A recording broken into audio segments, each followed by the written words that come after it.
Bonjour, je me nomme Jean-Yves Dionne, je suis pharmacien et je m'intéresse beaucoup aux produits de santé naturelle. Et aujourd'hui, on va s'intéresser à un en particulier qui s'appelle les oméga 3, alias les huiles de poisson. Mais c'est plus tout à fait vrai parce qu'il existe maintenant des huiles d'algues qui ont les mêmes principes actifs. Donc, on a des oméga 3 végétaux. Alors, commençons par faire la distinction chimique entre ce qu'on retrouve dans les végétaux, la graine de lin, la graine de chia, la noix de Grenoble, et ce qu'on retrouve dans le poisson. Pour comprendre, on va faire un peu de chimie ensemble. Les acides gras végétaux, ils ont 18 carbones de long. Le EPA du poisson, il y en a 20, puis le DHA, il y en a 22. Donc, il y a déjà une distinction. L'oméga 3 ALA qu'on trouve dans la graine de lin, il y a 3 liaisons doubles. Le EPA, il y en a 5, puis le DHA, il y en a 6. Donc, vous comprenez que c'est un peu plus compliqué. Et l'intérêt du EPA, on devrait dire AEP. Mais bon, je parle en anglais. EPA et DHA, tout fait, pris dans le poisson ou maintenant dans les algues. L'avantage de les prendre, c'est qu'ils arrivent directement prêts à être utilisés pour gérer l'inflammation, faire des membranes cellulaires dans mon cerveau, intéressant, et toutes sortes de processus dans le corps. Pour se rendre là, on va commencer au début. Alors oui, je peux prendre des oméga 3 végétaux, le ALA 18 carbone de long, mon corps va le transformer en EPA DHA. Mais il est très peu efficace pour faire ça, pour plusieurs raisons. Un, mon corps adore le ALA comme carburant. Il va en brûler 80% faire de l'énergie. Génial. Mais il ne m'en reste pas beaucoup à transformer. Ensuite, l'enzyme ou les enzymes qui font la différence entre l'un et l'autre, ils font aussi les oméga 6. Et dans l'alimentation moderne, j'ai trop d'oméga 6. Je devrais avoir un équilibre, puis j'ai 20 à 50 fois trop d'oméga 6. En premier geste, avant de parler d'oméga 3, peut-être que j'aurais regardé dans mon assiette où sont les oméga 6, le maïs, le soya, le tournesol, le pépin de raisin, l'huile. Bon, et réduire tout ce monde-là. Déjà, ça serait bien. On revient à mes oméga 3. Alors, le EPA DHA, je les absorbe, ils passent dans mon foie, ils vont dans mon sang, dans les cellules, puis éventuellement sont incorporés dans la membrane cellulaire. Et c'est là qu'on va les mesurer. Il existe une notion qu'on appelle l'index oméga 3. Vous bouquinez ça sur Internet, là. Index oméga 3, c'est la mesure dans mes membranes cellulaires de la proportion des oméga 3. Le Québécois ou le Canadien moyen, parce que mes chiffres viennent de Statistique Canada, c'est 4,5 %. On aimerait en santé entre 8 et 12 %. Donc, vous voyez que ça m'en prend un petit peu plus. Rendu là, c'est là que j'ai des effets intéressants pour tempérer l'inflammation.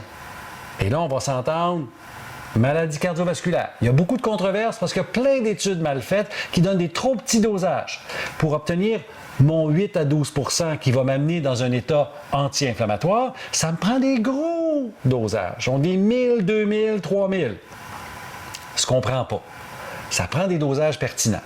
Mais rendu à 8 à 12 %, meilleur système cardiovasculaire, moins d'inflammation, moins d'hypertension, moins de maladies cardiovasculaires, stabilisation de la plaque, réduction des triglycérides. C'est toutes des choses qu'on a documentées, ça. C'est intéressant. Système nerveux, effet antidépresseur, contre l'anxiété, neuroplastique, donc la capacité de développer des nouvelles connexions et des nouveaux neurones. C'est encouragé par les oméga 3, notamment le EPA. D'ailleurs, on va parler tout de suite des ratios. Les produits que vous achetez ont souvent un ratio. Plus de l'un, plus de l'autre, la proportion entre les deux. Le seul ratio qui est documenté cliniquement, c'est le EPA très élevé pour très peu de DHA, donc 1 pour 7 ou 1 pour 20, pour la dépression et les troubles de l'humeur. Toutes les autres indications, 1 pour 1, pour 2, proches parents, l'important c'est le dosage total. Revenons au système nerveux, la mémoire. Quelques études dans le déclin cognitif. Quelques études, notamment ici même à Montréal, à Sainte-Justine, dans le TDAH. Intéressant. C'est pas miraculeux, mais c'est intéressant, ça va aider à améliorer l'attention. Intéressant. Problème de peau, problème inflammatoire, maladie auto-immune. Partout où j'ai le mot inflammation, les oméga 3 vont avoir un outil utile.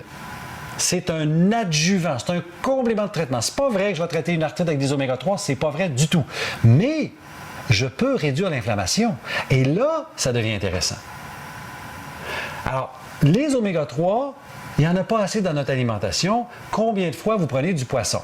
Puis encore là, peut-être que vous n'aimez pas le poisson. Allons plus loin que ça. Peut-être que les stocks de poissons ne sont pas extraordinaires.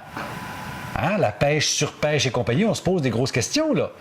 Mais sachez que les oméga 3, c'est une valorisation du résidu de l'usine. Allons plus loin que ça. Les oméga 3, dans le poisson, le poisson, c'est bien. C'est très bien. Poisson d'élevage, on se pose des questions sur ce qu'il y a dedans. Les grands prédateurs sont source de toxines, plomb, pesticides, mercure, dioxine, etc.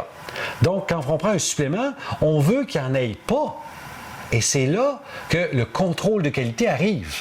Vous voulez un produit qui vous garantit qu'il n'y a pas ça. Première chose à regarder au Canada, est-ce que j'ai un NPN, numéro de produit naturel, qui est donné par Santé Canada? C'est le début.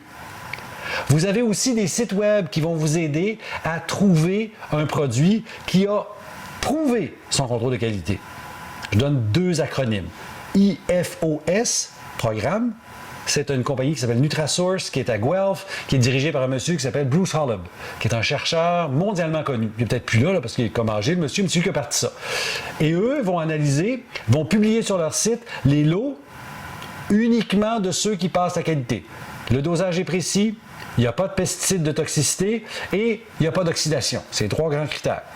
IVO, un autre site web, même principe, eux vont rajouter la pêche durable. Il faut voir. Mais là, on travaille. On a quelque chose. Comment ça se prend? Bien, en liquide ou en capsule, ça c'est votre choix. Moi, j'ai mon préjugé pharmacien, j'aime pas quand ça goûte. Alors, je prends la capsule. Mais capsule, on va préférer un enrobage entérique qui va se dissoudre après l'estomac pour éviter les petits rapports de poisson. Tous ceux qui ont mon âge ont grandi sur l'île de Foie de Morue, ça ne nous tente pas. Bien, ça tente à personne. L'enrobage entérique est intéressant. On le prend au tout début du repas. Pourquoi? Encore là, parce que si je le prends à la fin du repas, j'ai peut-être plus de rapports.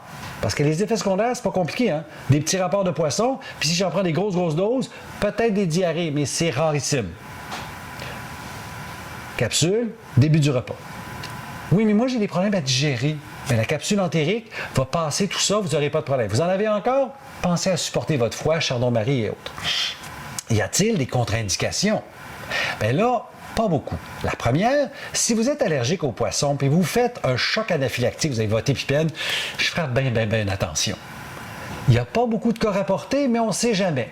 Alors, par contre, vous faites une allergie, mais de type démangeaison. Vous pouvez faire le test parce qu'il n'y a pas de protéines dans le truc, il n'y a que de l'huile.